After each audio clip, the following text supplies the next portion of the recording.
قابل چیزیں ہیں. کوئی شخص جس کے پاس قارون کا خزانہ ہی کیوں نہ ہو، اس میں سے استعمال بس اتنا ہی کر سکتا ہے جو اس کی ضرورت ہے. جیسے حدیث میں آتا نا، انسان کہتا ہے میرا مال میرا مال، حالانکہ اس کا مال اصل میں کیا ہے؟ جو اس نے کھا لیا ختم کر دیا، پہن لیا پرانا کر دیا، یعنی استعمال کر دیا ختم ہو گیا، یا پھر آگے بھیج دیا آخرت کے لیے. باقی سب کچھ تو دوسروں کے لیے ہے. صدقہ خیرات کر ہی بس وہ شخص سکتا ہے جو رب پہ بھروسہ کرتا، جو رب کی بجائے مال پر بھروسہ کرتا ہو. وہ کبھی توکل نہیں کر سکتا اللہ پہ، وہ کبھی اللہ کی راہ میں دے ہی نہیں سکتا. دے گا بھی تو کیسے دے گا؟ کیونکہ اس کو ڈر ہوگا کہ یہ چلا گیا تو میں کہاں سے کھاؤں گا، یہ دے دیا تو میں کہاں سے پہنوں گا، یہ کسی کا ہو گیا تو میرا کیا بنے گا. آپ اپنی زندگی پر بھی نظر دوڑائیں. جب بھی کوئی چیز صدقہ کرنے کو دل چاہے تو سب سے پہلا خیال کیا ہوتا ہے؟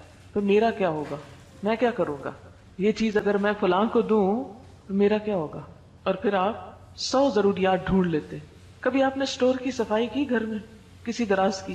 پہلے آپ تنگ آتے ہیں چیزوں سے اور آپ سوچتے ہیں میں نے ان سب کو نکال دینا ہے. پھر آپ دراز صاف کرتے ہیں، چیزیں نکالتے ہیں، چھانتے پٹکتے، پھر آپ دوبارہ رکھنے لگتے ہیں. پھر آپ کہتے ہیں یہ اس کام آئے گی، یہ حصہ آئے گی، یہ حصہ آئے گی. ایز اے کوڑ کباڑ دوبارہ سارے کا سارا ایز اٹ از سیٹ ہو کے دوبارہ دراز میں آ جائے گا، اسٹور میں آ جائے گا. سمٹ جاتا ہے نا، جب بکھرا ہوتا ہے تو انسان تنگ آتا ہے کیا بلا ہے، اور جب سمٹ جاتا ہے تو انسان کہتا ہے اب کام آ جائے گا. اور پھر سال کے بعد صفائی کرتے ہیں تو وہ کسی کام نہیں آتا. اور ویسے کا ایسا ہی ہوتا ہے. یاد رکھیں اگر کوئی چیز بن میں بھی ڈالنی پڑے نا تو اس نیت سے ڈالا کریں جو ذرا غیر ضروری ہو، کہ کئی اللہ کی مخلوق بیچاری غریب بن کھول کھول کے چیزیں ضرورت کی نکالتی، یہ ان کے کام آ جائے گی، کوئی بات نہیں. آپ کو پتا ہے کئی لوگ بوتلیں اس میں سے نکالتے ہیں، کینز نکالتے ہیں، کاغذ نکالتے ہیں، کوئی بھی پرانی شرانی چیز جو انہیں مل جاتی ہے وہ نکالتے ہیں، اور پھر ان کو اکٹھا کر کر کے بیچ کے رات کی روٹی کھاتے ہیں. تو اگر آپ نے کوئی بھی غیر ضروری چیز اس نیت سے ڈال دی اس میں، چلو ان کے کام آ جائے گی، میں اپنا لالچ تو دور کروں، جانے دوں، چھوڑو اس کو، بہت رکھ لی اپنے پاس، تو اس چھوٹی سی نیکی کو بھی حقیر نہ سمجھے.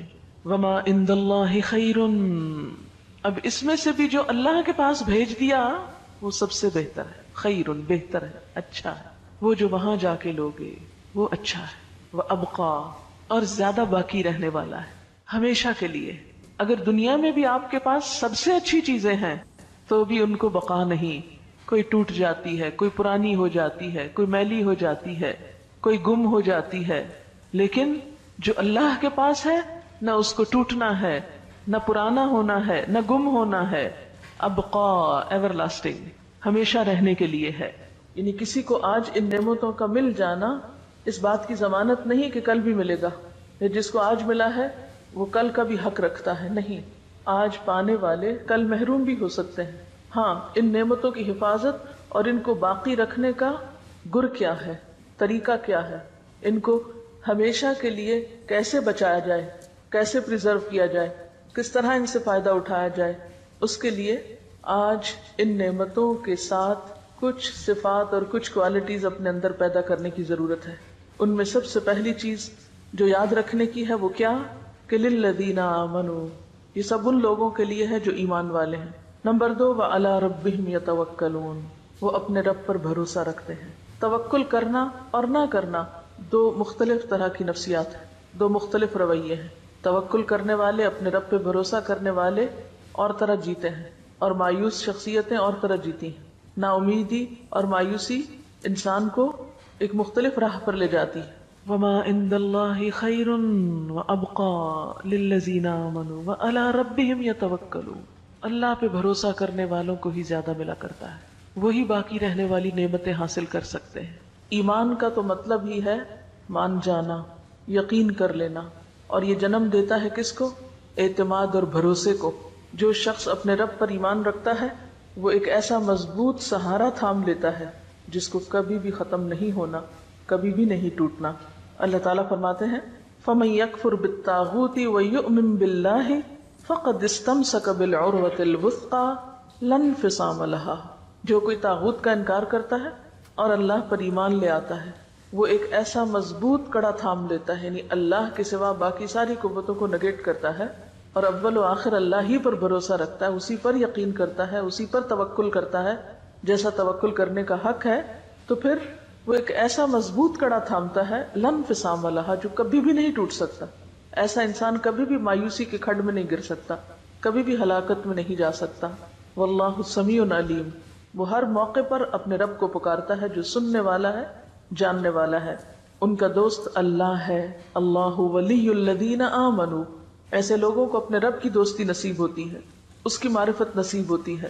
یخرجہم من الظلمات الی النور، پھر انہیں اپنے رب کی رحمت سے روشنی نصیب ہوتی ہے، نور نصیب ہوتا ہے. اور یہ نور اسی کو نصیب ہو سکتا ہے جو حقیقی معنوں میں ایمان رکھتا ہو اور اپنے رب پر بھروسہ کرتا ہو. وہ پھر مایوسیوں کے اندھیرے میں نہیں رہتا، اللہ تعالیٰ اس کو مایوسیوں کے اندھیرے میں نہیں چھوڑتا. یعنی ایمان میں آنا بذات خود ایک نور کا پانا ہے، اور پھر جب ایک روشن راستہ اس کو نظر آ جاتا ہے تو وہ اس کے اوپر چل پڑتا ہے. یخرجہم من الظلمات الی النور. اس کے برعکس والذین کفروا اولیاءہم الطاغوت یخرجونہم من النور الی الظلمات اولئک اصحاب النار ہم فیہا خالدون. تو بات یہ ہے کہ جن کے دل ایمان سے لبریز ہوتے ہیں اور پھر اس کے نتیجے میں توکل سے معمور ہوتے ہیں، پھر ان کی زندگیوں میں مایوسی اور پریشانی اور خوف اور غم اور تمام منفی کیفیات دور ہونے لگتی ہیں، وہ ان کو گھیر نہیں سکتی. یعنی غم کا زندگی میں آنا ایک فطری سی چیز ہے، خوف کا زندگی میں آنا، غم اور خوف کو محسوس کرنا ایک بالکل فطری بات ہے. لیکن غم اور خوف کے شکنجے میں جکڑا جانا اور ان کو اپنے سر پہ مسلط کر لینا، یہ بالکل ایک دوسری کیفیت کا نام ہے. جو لوگ حقیقی معنوں میں ایمان رکھتے ہیں اور اپنے رب پر توکل کرتے ہیں اور اپنے رب کو رب مانتے ہیں، وہ غمگین تو ہو سکتے ہیں لیکن غم کو اپنے اوپر مسلط نہیں ہونے دیتے. کسی بھی قسم کی منفی کیفیت کا اس طرح شکار نہیں ہوتے کہ اس سے ان کی صلاحیتوں کو زنگ لگنے لگے، یا ان کے اوقات برباد ہونے لگے، یا ان کی صلاحیتیں ختم ہونے لگے، یا پھر وہ اپنی زندگی میں کوئی تعمیری اور پروڈکٹیو کام نہ کر سکیں. یہ نہیں ہو سکتا. ایمان انسان کو مضبوط بناتا ہے، جرأت مند بناتا ہے اور حالات کا مقابلہ کرنا سکھاتا ہے. اور ان تمام آیات کی تھیم بھی یہی ہے، کیونکہ آگے جا کر آپ دیکھیں کہ جب ان پہ ظلم ہوتا ہے تو بدلہ لیتے ہیں، اور ان کے اندر اتنی طاقت ہوتی ہے کہ وہ صبر بھی کر سکتے ہیں اور اتنے وسیع دل کے مالک ہوتے ہیں کہ وہ معاف بھی کر سکتے ہیں. لہذا وما عند اللہ خیر وابقى للذین آمنوا وعلی ربهم یتوکلون. آخرت کا گھر توکل کرنے والوں کے لیے، کیونکہ جو شخص اللہ پہ توکل کرتا ہے وہ ایک مثبت سوچ کا مالک ہوتا ہے. جو شخص مثبت سوچ کا مالک ہوتا ہے اس کی زندگی تعمیری، مفید اور خیر اور بھلائی کے کاموں سے بھری ہوئی ہوتی. وہ ہر دم، ہر لمحہ آگے کی طرف جا رہا ہوتا ہے، وہ اوپر کو جا رہا ہوتا ہے، وہ بلندی کی طرف جا رہا ہوتا ہے. جیسے ایک روایت میں آتا ہے کہ جس شخص کے 2 دن ایک جیسے گزرے وہ دھوکے میں رہا، یعنی اس نے نقصان اٹھایا. ایمان تو ہمیں ہر دم آگے بڑھنے کی تدبیریں بتاتا ہے، اور یہ آگے بڑھنا اسی کے نصیب میں ہو سکتا ہے جس کی سوچ تعمیری ہو، مثبت ہو، اور جس کے اندر ہر خوف اور غم کو نمٹنے کے لیے توکل کا ایک میزان ہو، یا توکل اور یقین ہو اس کے اندر. اور پھر کچھ اور صفات، والذین یجتنبون کبائر الاثم، ایسے لوگ جن کے اندر اتنی ایمانی جرت ہوتی اور جن کے اندر توکل ہوتا ہے، پھر وہ بڑے بڑے گناہوں سے بچ جاتے ہیں. مثلا بڑے گناہوں میں اکبر الکبائر کیا ہے؟ جھوٹ. مثلا معاملات کی بات اب کر رہی ہیں. جھوٹ سے کون بچ سکتا ہے؟ جس کے اندر ایمان ہوگا، جس کے اندر ایک جرت ہوگی، جو لوگوں سے نہیں ڈرتا ہوگا. جو جتنا لوگوں سے ڈرتا ہے اتنا زیادہ جھوٹ بولتا ہے. جو اپنے رب پہ بھروسہ کرنے کی بجائے لوگوں پہ بھروسہ کرتا ہے، لوگوں کو اپنا رب مانتا ہے، لوگوں سے مفادات حاصل کرنا چاہتا ہے، تو پھر وہ ان کی نظر میں اچھا بننے کے لیے طرح طرح کے جھوٹ بولتا ہے، یہ غلط رویے اختیار کرتا ہے. لیکن جو شخص اپنے رب کے سامنے سچا ہوتا ہے اور اپنے رب کے سامنے ایماندار ہوتا ہے، پھر اس کو کمزور سہاروں کی ضرورت نہیں ہوتی. پھر وہ ہر طرح کی برائی سے بچنے کی ہمت پاتا ہے اپنے اندر. جیسے ایک حدیث میں آتا ہے نا کہ ان الصدق یہدی الی البر وان البر یہدی الی الجنہ، کہ سچائی نیکی کی طرف لے جاتی ہے اور نیکی جنت کی طرف لے جاتی ہے. وان الرجل لیصدق حتی یکتب عند اللہ صدیقا، اور ایک انسان سچ بولتا رہتا ہے یہاں تک کہ اللہ کے ہاں صدیق لکھ لیا جاتا ہے. وَإِنَّ الْكَذِبَ يَهْدِي إِلَى الْفُجُورِ وَإِنَّ الْفُجُورَ يَهْدِي إِلَى النَّارِ، اور جھوٹ برائی کی طرف لے جاتا ہے اور برائی جہنم کی طرف لے جاتی ہے. وَإِنَّ الرَّجُلَ لَيَكْذِبُ حَتَّى يُكْتَبَ عِندَ اللَّهِ كَذَّابًا، اور ایک شخص جھوٹ بولتا رہتا ہے یہاں تک کہ اللہ کے ہاں جھوٹوں میں لکھ لیا جاتا ہے. وَالَّذِينَ يَجْتَنِبُونَ كَبَائِرَ الْإِثْمِ، اور وہ لوگ جو اجتناب کرتے ہیں بڑے بڑے گناہوں سے، کبیرہ گناہوں سے. وَالْفَوَاحِشَ، اور بے حیائیوں سے. وَإِذَا مَا غَضِبُوا هُمْ يَغْفِرُونَ، اور جب غضبناک ہوتے ہیں تو معاف کر دیتے ہیں. اب یہ آخرت کی باقی رہنے والی چیزوں کے مالکوں کی صفات بتائی جا رہی ہیں. نمبر 1 توکل کرتے ہیں، نمبر 2 بڑے گناہوں سے بچتے ہیں، احتیاط برتتے ہیں، اجتناب کرتے ہیں. والفواحش، فاحشہ کہتے ہیں کھلی برائی کو، صریح برائی. فواحش سے اجتناب کرتے ہیں یعنی گناہ اور بے حیائی کے کاموں سے پرہیز کرتے ہیں. وَإِذَا مَا غَضِبُوا، اور جب وہ غضبناک ہوتے ہیں، ہم یغفرون، تو وہ معاف کر دیتے ہیں. جیسے پیچھے پڑھ چکے ہیں وَالْكَاظِمِينَ الْغَيْظَ وَالْعَافِينَ عَنِ النَّاسِ، لوگوں سے درگزر کرنا ان کے مزاج اور طبیعت کا حصہ ہے. جنت والوں کے مزاج میں ہے یہ بات کہ وہ لوگوں کے قصوروں سے درگزر کر جاتے ہیں. ان کے مزاج میں انتقام اور بدلہ نہیں. آپ صلی اللہ علیہ وسلم کے بارے میں آتا ہے کہ آپ نے اپنی ذات کے لیے کبھی بدلہ نہیں لیا. ہاں، اگر اللہ کی حدوں میں سے کسی حد کو توڑا جاتا تو وہ آپ کے لیے ناقابل برداشت تھا. بخاری کی روایت ہے. اللہ کی حدود کا سب سے زیادہ لحاظ رکھتے تھے. اس پہ آپ نے حد بھی جاری کی، سزا بھی دی، کوڑے بھی مروائے، رجم بھی کروایا، ہاتھ بھی کٹوائے، کیونکہ وہ اللہ کی حد توڑی گئی تھی. تو والذین یجتنبون کبائر، وہ خود بخود کبائر سے نکلنا شروع ہو جاتے ہیں. یعنی سچے ایمان اور توکل کے بغیر کبائر سے بچنا بھی ممکن نہیں ہوتا. پھر کبائر میں غیبت کرنا، دوسروں کی پیٹھ پیچھے ان کی برائیاں کرنا. پھر کبائر میں زنا، شراب، چوری، دھوکہ، امانت میں خیانت، یہ ساری کبھی صفات اسی شخص کے اندر ہو سکتی ہیں جس کے اندر ایمان نہ ہو اور جس کا رب پر بھروسہ نہ ہو. جب اس کے دل سے لوگوں کا خوف نکلتا ہے تو پھر وہ صحیح رستے پر آ جاتا ہے. اور پھر خاص طور پر کبیرہ گناہوں میں والفواحش، فواحش سے بچتا ہے. فواحش کا لفظ فحش سے نکلا، کھلی برائی، اور خصوصاً بے حیائی کے کام. بے حیائی کے کاموں میں کیا چیزیں آتی؟ ایک تو یہ جھوٹ، دھوکہ، یہ سب بے حیائی کے کام ہے. لیکن اس کے علاوہ دیکھیے گناہ کی تعریف کیا کی گئی کہ جس پر تم خوف کھاؤ کہ لوگوں کو پتہ نہ چل جائے، یعنی جس کے بارے میں تمہیں ڈر ہو کہ ہائے میرا پول نہ کھل جائے، جو کام تم لوگوں کے سامنے نہیں کر سکتے. اور اس سے بڑی برائی کیا ہے کہ تم ڈھٹائی سے برے کام کرو. یعنی عام گناہ کیا ہے؟ کبیرہ گناہوں میں بہت سے گناہ آتے ہیں جو کھلے کیے جائیں یا چھپے کیے جائیں، لیکن فواحش وہ ہیں جو کھلے عام کیے جائیں. یعنی پھر یہ کبیرہ گناہوں سے بھی ان کی شدت بڑھ جاتی ہے. یعنی انتہائی ڈھٹائی سے کیے جانے والے غلط کام جس میں انسان کی حیا نہیں رہتی. حدیث میں آتا نا اذا لم تستحی فاصنع ما شئت، جب تم میں حیا نہیں تو جو چاہے کرو. تو ایسا شخص پھر ڈٹ کے برائی کرتا ہے، کہتا ہے جو کرنا ہے کر لو، میں تو یہی کروں گا. یعنی اس کو نہ بندوں کی حیا ہے نہ اللہ کی حیا ہے، لہٰذا ایسے کام فواحش میں آتے ہیں. اثم کیا ہے؟ الاثم ما حاک فی نفسک، گناہ وہ ہے جو تمہارے دل میں کھٹکے اور تمہیں ڈر لگے کہ لوگوں کو پتہ نہ چل جائے، اس کو اثم کہتے ہیں. اور اثم کے بعد پھر فواحش آتے ہیں کہ وہ ڈر بھی نکل جائے، وہ جھجک بھی ختم ہو جائے اور کھلے عام انسان غلط کام کرنا شروع کر دے. تو جنت میں جانے والے ان دونوں طرح کے گناہوں سے بچتے ہیں، اسم سے بھی بچتے ہیں، فحش سے بھی بچتے ہیں.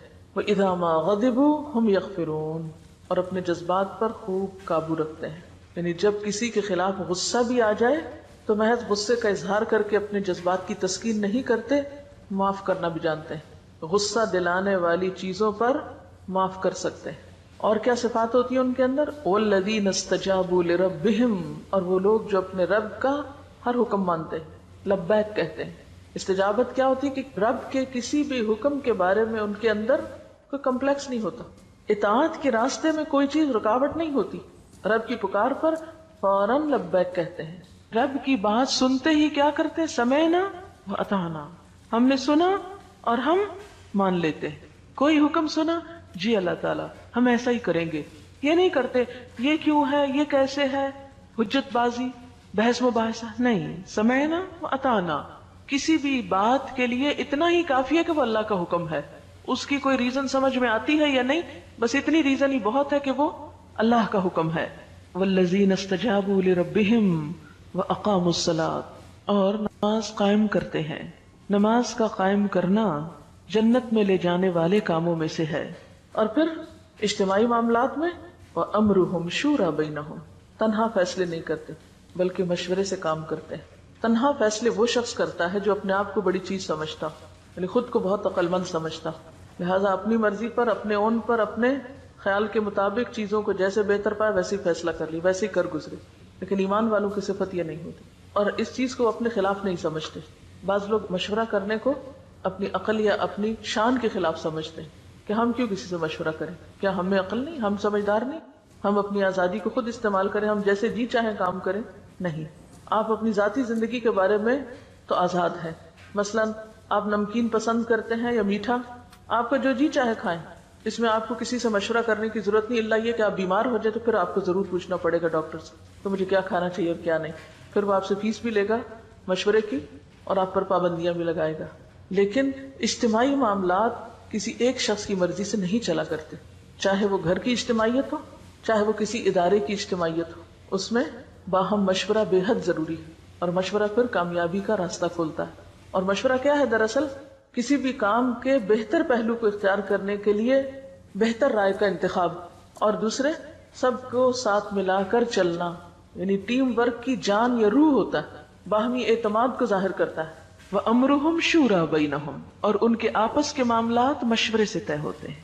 یہ جنت کے وارثوں کی ایک اہم خوبی ہے.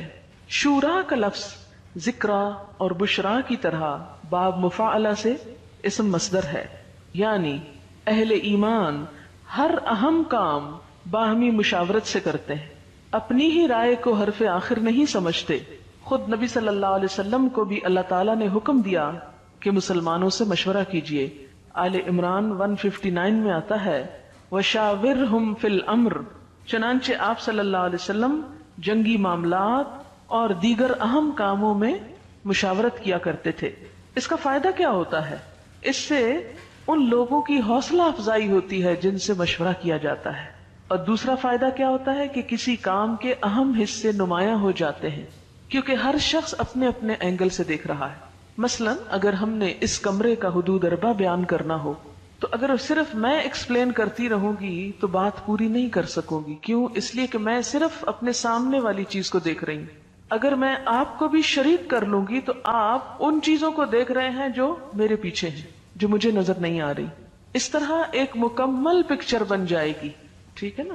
مشورہ بھی ایسا ہی ہوتا ہے. کسی بھی معاملے کے بارے میں جب مشورہ کیا جاتا ہے آمنے سامنے بیٹھ کر، تو ایک شخص ایک اینگل سے دیکھتا ہے، دوسرا دوسرے سے، اور اس طرح وہ پوری چیز سامنے آ جاتی ہے. اور ہم دیکھتے ہیں کہ نبی صلی اللہ علیہ وسلم نے زندگی کے بہت سارے معاملات میں مشورے کیے. اس کے بعد صحابہ کرام کا بھی یہی طریقہ تھا. حضرت عمر رضی اللہ تعالی عنہ جب نیزے سے زخمی ہو گئے اور زندگی کی کوئی امید باقی نہ رہی تو امر خلافت کی مشاورت کے لیے 6 آدمی نامزد فرمائے.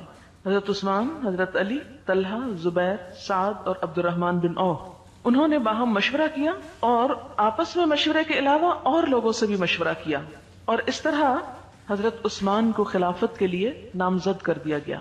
بعض لوگ یہ سمجھتے ہیں کہ قومی اور اجتماعی سطح پر ہو تو مشورے